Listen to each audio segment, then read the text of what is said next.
Chapter 25. Harry still had to give Fred and George their birthday present. He had thought long and hard on what to get them. It wasn't like he could go out and go shopping. He couldn't even order anything without his shadows asking questions. He finally came up with the perfect thing, though, and handed over the rolled-up scroll. "What's this?" Fred asked as he opened it. "Animagus Potion." George read the title. "Yep, I think Tom invented it himself, or he knows who did. Either way, you have the right to brew and sell it if you want, as long as the recipe stays secret. It's pretty complicated and time-intensive, though, so I don't know if it'll be worth it. But I know you guys have been wanting to become animaguses too, so at least you can use it for that even if you don't sell it. Thanks, Harrikins. This is perfect. We can't wait to see what will be." And I asked Snape about it, and he said that a stasis spell wouldn't interfere with any of the properties if you hit a snag in the brewing or something comes up and you can't attend it for a few days. "He's still treating you okay?" George asked. "Yeah, it's getting better. He's even started slipping some stories about my mum and my grandparents into our sessions. Mostly my grandparents.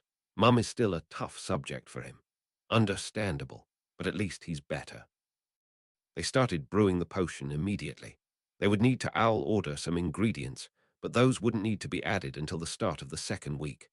All of the starting stuff they had, even if they would end up short for potion classes. It wasn't like they were worried about the grades. Harry helped with preparing ingredients, and whenever it needed stirred during a time when he wasn't in class and the twins were, or when they were in detention, Harry went to stir it for them. They only ended up having to use the stasis spell twice.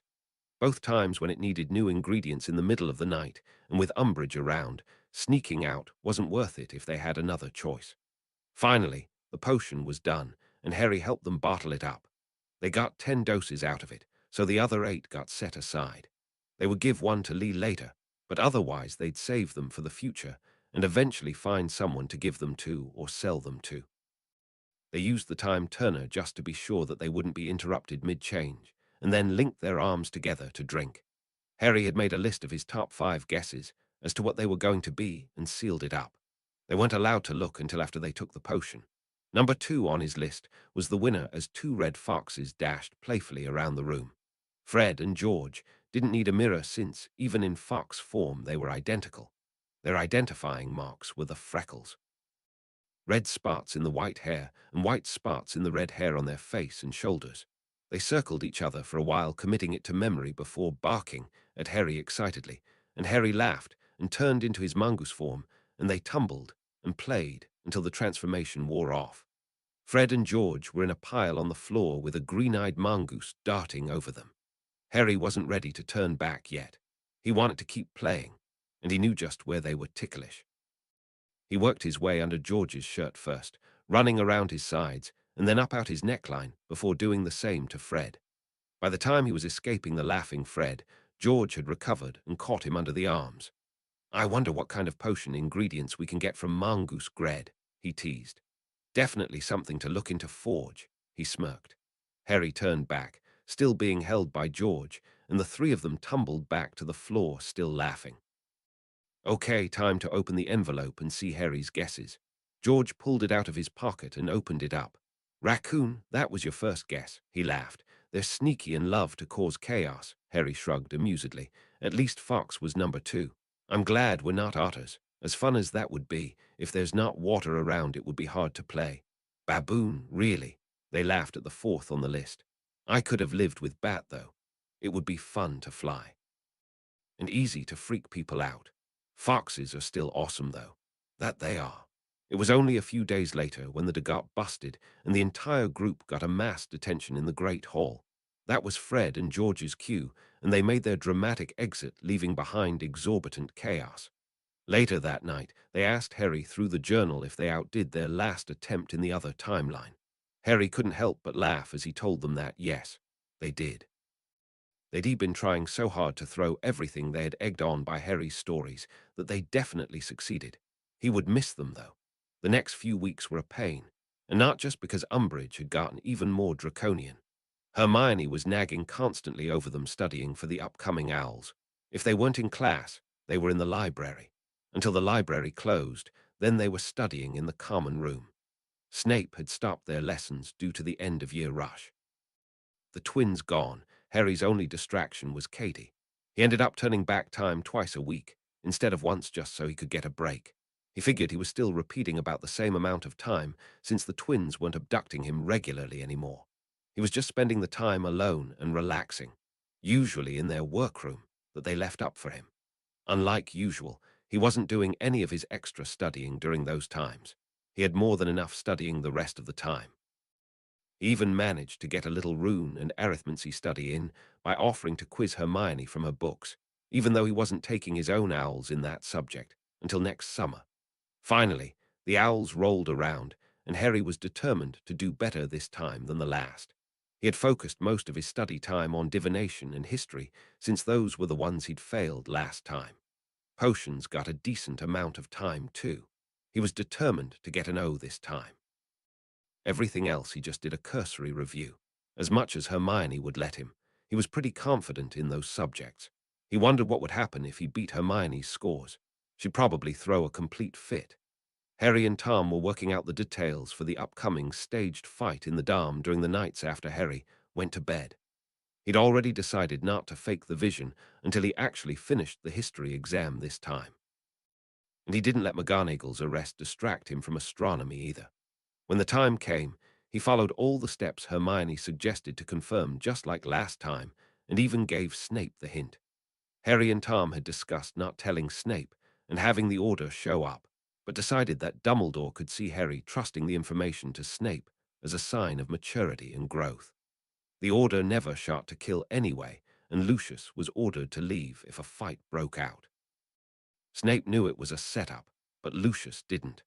Harry collected the same people that he took with him last time, giving the same token objections. The twins had tried to force their way into going, but Harry pointed out that they would have no way of knowing without giving up both their secret communication and the fact that they were closer than anyone knew. Instead, they just told him that if he got hurt, they would kill him. He assured them that he would be okay. He had been fine last time, and this time the deck had been stacked. That didn't mean that Harry wasn't nervous. This had been the night they'd lost Sirius last time.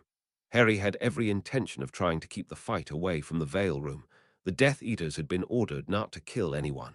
Sirius wasn't a wanted felon. Bellatrix was dead. This was a completely different situation. That didn't make him less nervous. Everything started off just like it had before. The biggest change came when Lucius disappeared as soon as the running fight started. The rest of the Death Eaters were new recruits, unmarked foot soldiers, instead of the elite that were sent last time. Neither Tom nor Harry wanted to pit the elite against the kids this time, not with all the extra training they'd been getting for the last year. As it was, the new recruits were just as dangerous as the elite had been last time, thanks to that training. The injuries ended up a little different, but none worse than before. Hermione was a lot better even since the potential deadly curse was never sent. She ended up with a broken arm. Ron again almost got eaten by the brains, and Ginny broke her leg. Harry spent more time trying to protect Neville and Luna, the only loyal friends of the group. The other three were on their own. Luna ended up with a concussion, and Neville with a sprained wrist. Harry did manage to work it where Neville broke his wand, so he could get a new one that actually worked for him. Harry's fear went through the roof when the Order arrived, and contented himself that at least they weren't in the Veil Room. In fact, the battle was moving towards the atrium, which was perfect, just like Tom had ordered them to. They'd realized that without Harry having to chase the woman that killed his godfather, they had to find another way to get to the atrium and get him seen. No sooner than they got there, Voldemort arrived and started a duel with Dumbledore. The old man, just like last time, had Harry blocked by a statue holding him in place and protecting him. Harry kept his eyes on Sirius for the rest of the fight. As if on cue, the fireplaces flared up and started spitting people out. Voldemort gave it enough time for everyone to see him before he called the retreat. Of the 12 Death Eaters that had been there, only 4 were captured. Harry wondered how long it would be before they got broken out. The Order started disappearing right after the Death Eaters did, and Harry was glad to see Sirius go with them, perfectly healthy. He let out the breath that he didn't realize he was holding before the headmaster came and sent him with a portkey to his office. Chapter 26. Harry found himself, just like last time, trapped in Dumbledore's office and more than a little annoyed.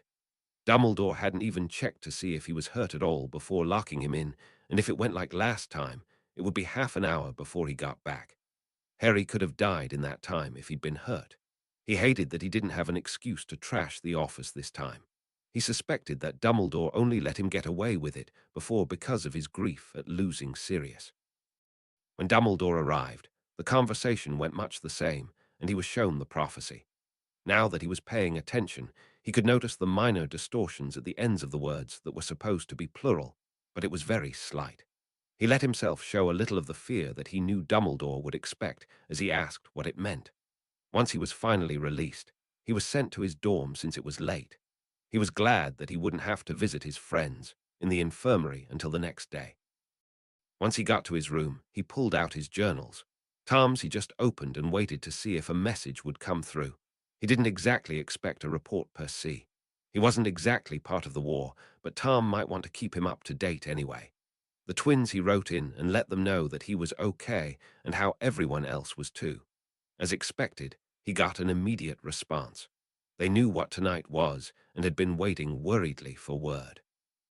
He ended up staying up late, giving them the entire play-by-play of the night before he begged off to sleep.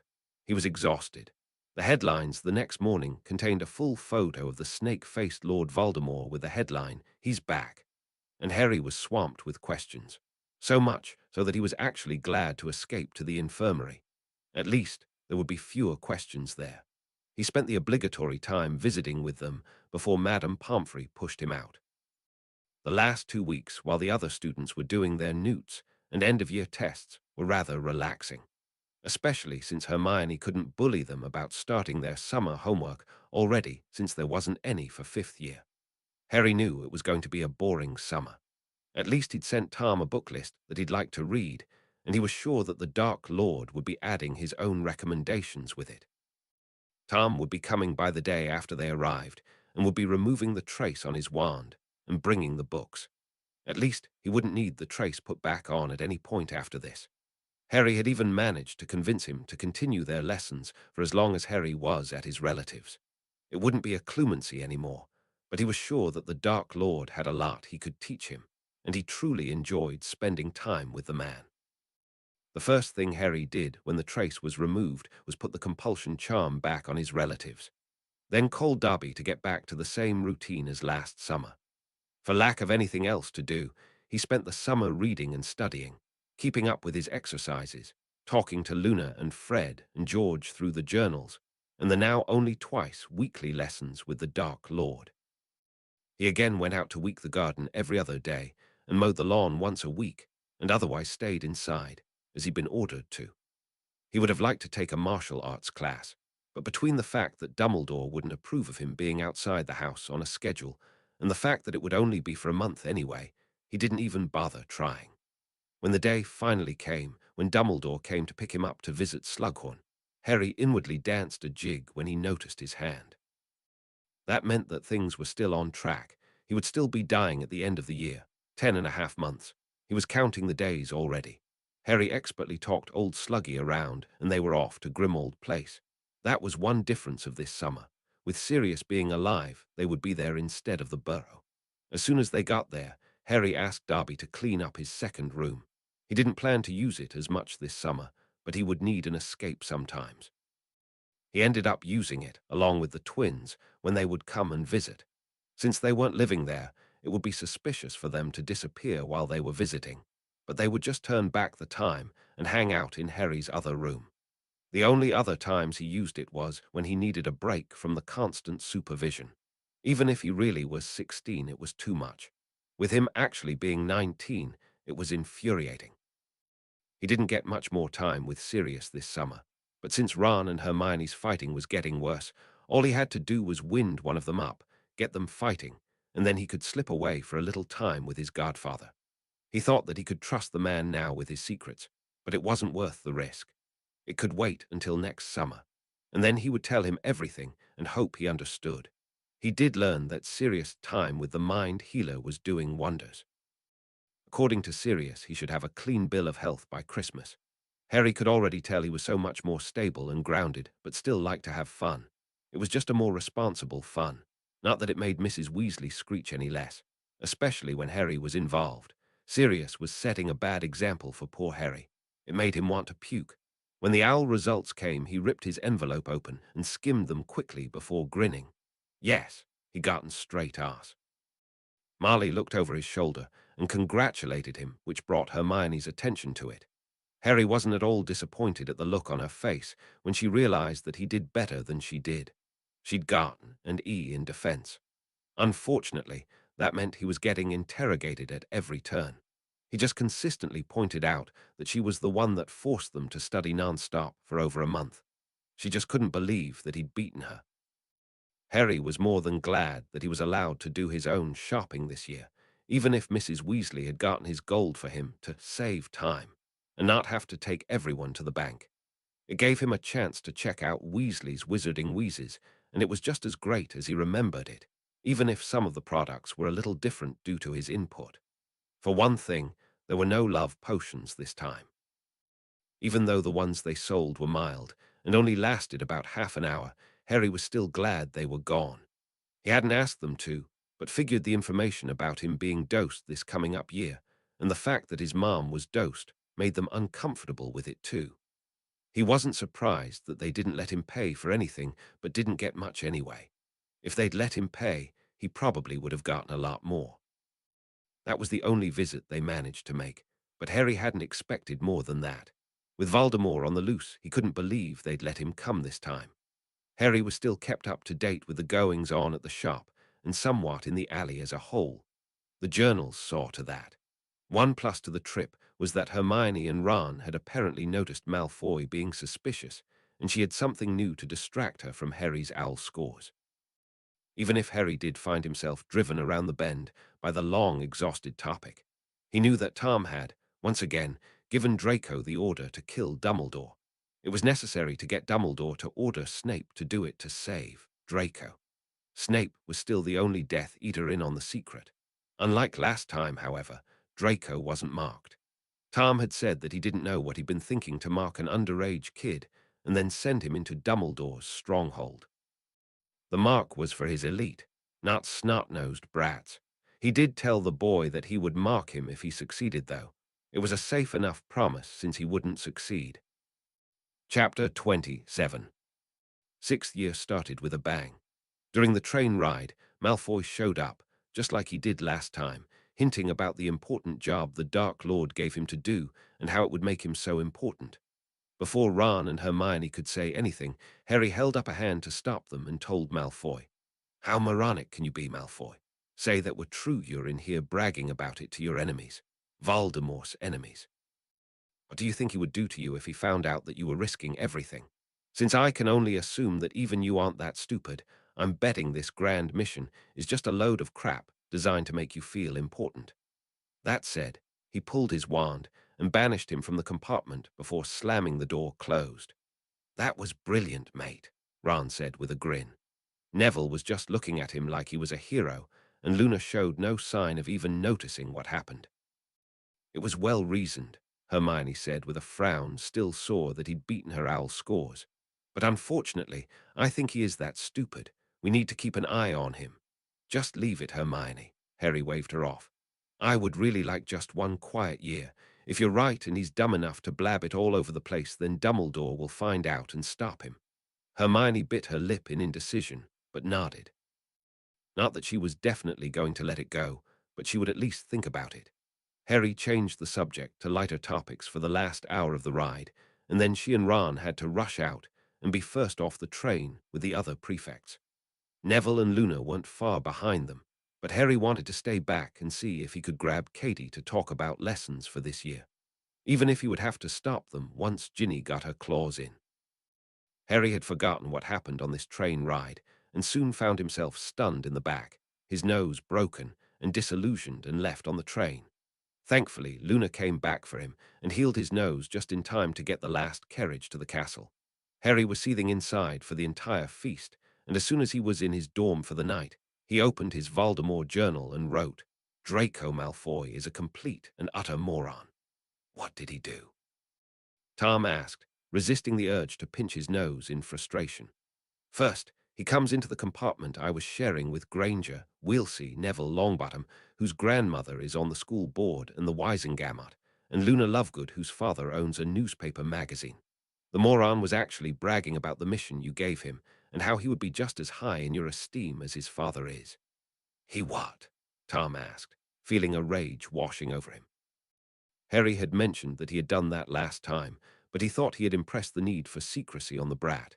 And then, as everyone is getting off the train, he stuns me in the back, breaks my nose, and disillusions me. Like even if it did work, and I'd ride the train back to London, I wouldn't come back later. I will handle this. That child will learn if it's the last thing I do. Tom was glad that he had much more intelligence this time around. Potter would keep him up to date of the happenings in Hogwarts that Snape wasn't able to see, and the twins, through Potter, were keeping him up to date on the Order meetings even when Severus was excluded for security purposes. It was certainly making things easier. Once he had informed the Dark Lord what happened, he pulled out his journal to the twins and vented to them, and then chatted for a while before he went to sleep. Tom closed his journal. He fumed for a moment before sending the elf for Barty. He used Barty's mark to call Lucius, who arrived moments later. "My lord," Lucius bowed, "you will have a family emergency this weekend that requires your son to be brought home from Hogwarts. You will bring him before me by sunset on Friday. I'm sure you can handle coming up with an excuse, or I can generate a family emergency for you myself." "It will be done, my lord," Lucius bowed, not showing his fear. What the hell had Draco done now? He just prayed that his son would survive it. 3 days later, Draco was brought before the Dark Lord, not hiding his fear nearly as well. "What is this I hear about you bragging about your mission, and even broadcasting that your father is one of mine? Not only that, but you are doing so to our enemies." He could forgive him if it was just in the Slytherin common room. Most of them were his, and the ones that wouldn't dare cross them. It was just Potter, my lord. No one takes him seriously. Dumbledore does, Voldemort roared. The one that you are tasked to kill will now be on his guard with one word from Potter, not to mention that fact that it wasn't just Potter. There were 4 other people with him, people who could make our mission that much harder. When he saw the boy gearing up for what could only be an entitled rant, he cast a Crucio on him. While he didn't torture for the sake of torture anymore, sometimes punishment was deserved. At least it was now measured and appropriate for the crime. Normally, for something like this, he would hold it for a full minute, but given the fact that the boy was a sniveling wreck after 5 seconds, he only held it for 10 total before lifting it. "Get up," he snapped, and only got sobbing moans as the boy huddled shaking on the floor. Pathetic. I held Potter under that curse for 2 minutes with about twice as much force, and he still stood up and dueled me after. "You can't even last 10 seconds, he sneered. He turned to Narcissa, who was standing in the corner wringing her hands. "Take him home and put him to bed. You're to ensure that he shows no sign of his punishment by Sunday morning when he will return to school." Once they were gone, he turned to Lucius. "The Malfoy line will not end. Should he not be a respectable heir by the end of this school year, you and your wife will be granted another child. You will blood adopt him, and I will raise him myself, since that's clearly the best you can do. That child will be your heir, and in return I will not kill that one for his stupidity." "I understand, my lord," Lucius said with a wince. He didn't dare argue, not when his lord was in this much of a temper, not when he was right. What Draco had done was beyond stupid, and he was ashamed of him. That didn't mean he didn't love him. He would balk at nothing that would save his son's life. He considered himself lucky that he wasn't killed on the spot.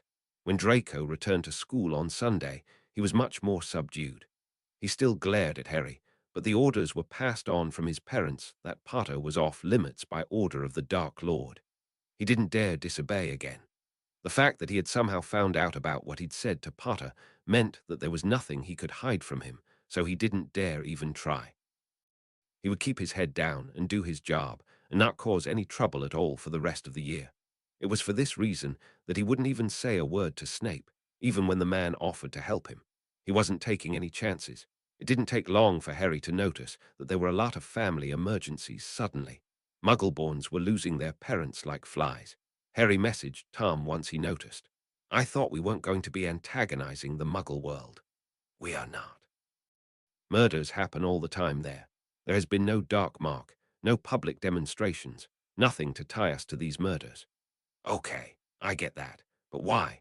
We are visiting all the Muggle-born's homes. During that visit, we use legilimency to see how they feel about their magical children and how they treat them.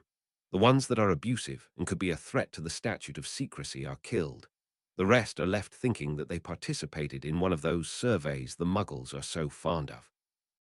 That makes sense, Harry agreed. We are almost finished with the Muggle-borns in Hogwarts. Then we are moving on to the ones that Ministry has record of doing accidental magic that are pre-Hogwarts age. I doubt you'll hear much about those, but if you do, rest assured that no matter what is reported, the children are not being killed. We just need it to look that way while we find new homes for them. He had waited until school was in session so that their tuition would have been paid for this year already. Next year, assuming all went according to plan, he would have the means to ensure their education was not stopped, and already had Lucius pulling strings to get the ones at Hogwarts placed with appropriate families. Thanks for letting me know, Harry replied, relieved. If he didn't know that, he probably would have went off in a rage at the man, and that wouldn't have ended well. What are you going to do about the ones that are older? They'll still remember their original families, or will you be modifying their memories? Modifying the memories of children under the age of puberty can cause damage to their minds. They will be put under a secrecy spell. Sounds good. Just make sure you leave my relatives off your list, at least until after I'm 17. I know, we can't have Dumbledore suspicious.